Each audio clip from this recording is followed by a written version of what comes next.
দীর্ঘ এক যুগ পেরিয়ে গেলেও এখনো চালু হয়নি পটুয়াখালী 500 শয্যা বিশিষ্ট মেডিকেল কলেজ হাসপাতাল। অথচ 250 শয্যার পুরনো হাসপাতালটিতেই প্রতিদিন ভর্তি থাকছেন প্রায় 800 থেকে 1000 রোগী।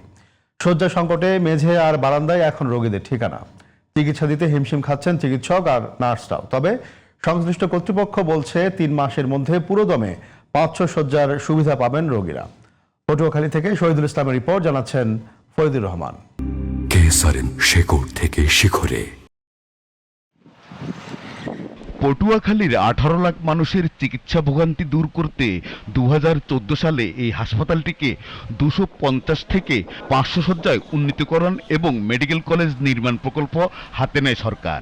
546 কোটি টাকার এই প্রকল্প 2020 সালে শেষ হওয়ার কথা থাকলেও এখনো চালু হয়নি হাসপাতালের চিকিৎসা সেবা।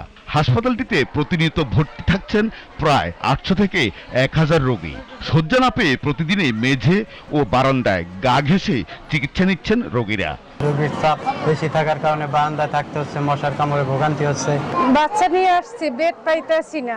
আমার প্রত্যাশা অতি শীঘ্রই যেন পাশে ভবনটা উদ্বোধন করা হয়, যাতে এই সমস্যার সমাধানটা করা যায়। এত রোগীর চাপ সামলাতে গিয়ে প্রতিনিয়ত হিমশিম খাচ্ছেন চিকিৎসক ও সেবিকারা। এক বেডে 4 জন 5 জনও থাকে। আপনি যে মেডিসিন ওয়ার্ডে আসছেন, দেখতেছেন আপনারা রোগীদের কষ্ট হচ্ছে, আমাদেরও কষ্ট হচ্ছে। এক হলো আমাদের লোকবল যেটা আছে 250 বেডের, সেই লোকবলই নেই। বাচ্চা দেয়া এতে দেখা যায় এক বাচ্চার ইনফেকশন আরেক বাচ্চার ভিতরে চলে যাচ্ছে, ক্রস ইনফেকশন গুলো হচ্ছে, বাচ্চাগুলো সুস্থ হতে দেরি হচ্ছে। হাসপাতালটি 500 শয্যায় উন্নীত করতে প্রকল্পের অন্যান্য অবকাঠামো এখনো অসম্পূর্ণ রয়েছে বলে জানান সংশ্লিষ্ট কর্মকর্তারা। আমরা চালু করতে এখনো পারি না। এর অন্যতম কারণ হলো আমাদের জনবল কাঠামো বা অর্গানোগ্রাম এখনো পথ তৈরি হয় নাই। আমরা আশাবাদী হয়তো আগামী 2 থেকে 3 মাসের ভিতরে আমরা চালু করতে পারবো। পটুয়াখালীবাসীর প্রত্যাশা 500 শয্যার এই হাসপাতাল ব্যবস্থা দ্রুত চালু হলে শুধু রোগীদের ভোগান্তিই কমবে না, বরং উপকূলের মানুষ পাবেন আধুনিক চিকিৎসা সেবাও। তবে কর্তৃপক্ষের দেওয়া 3 মাসের প্রতিশ্রুতি কতটা বাস্তবায়ন হয় এখন সেটাই দেখার অপেক্ষা।